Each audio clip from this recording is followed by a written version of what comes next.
নমস্কার।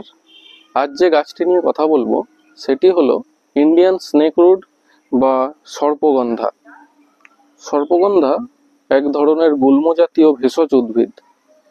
এটি প্রায় সারা বছরই ফুল ও ফল দেয়। সর্পগন্ধা বা ইন্ডিয়ান স্নেকরুট একটি গুল্ম জাতীয় ভেষজ উদ্ভিদ।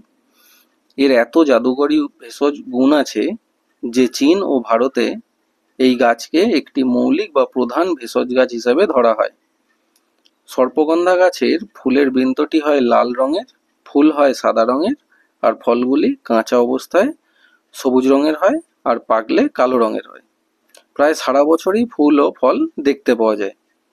সর্পগন্ধার শিকড়ের রং হয় ধূসর আর শিকড়ের গন্ধ হয় কাঁচা তেঁতুলের মতো।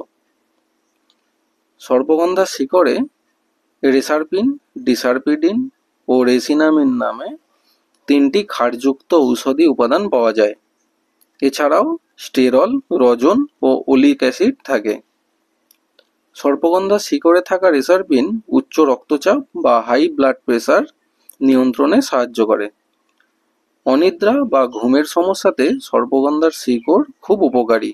শরীরের উত্তেজনা কমাতে, ঘুম পূরণ করতে সাহায্য করে সর্পগন্ধা।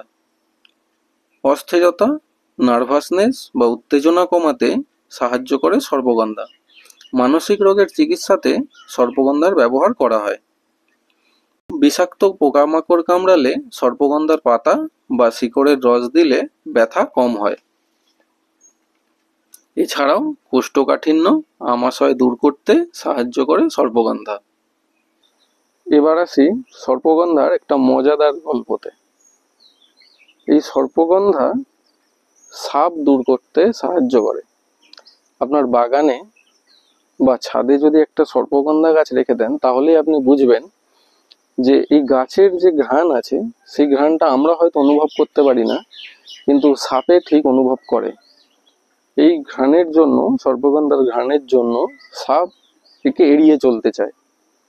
যার জন্য আপনারা খেয়াল করে দেখবেন পাড়াতে যে সাপ উড়ে আসে, দেখবেন একটা গাছের শিকড় নিয়ে সাপের সামনে নিয়ে যাচ্ছে, সাপ সরে যাচ্ছে, আসলে ওটা সর্পগন্ধার শিকড় থাকে, যেটা সাপ একদমই সহ্য করতে পারে না। তার জন্য এই গাছ একটা বাগানে রাখতেই পারেন। ধন্যবাদ।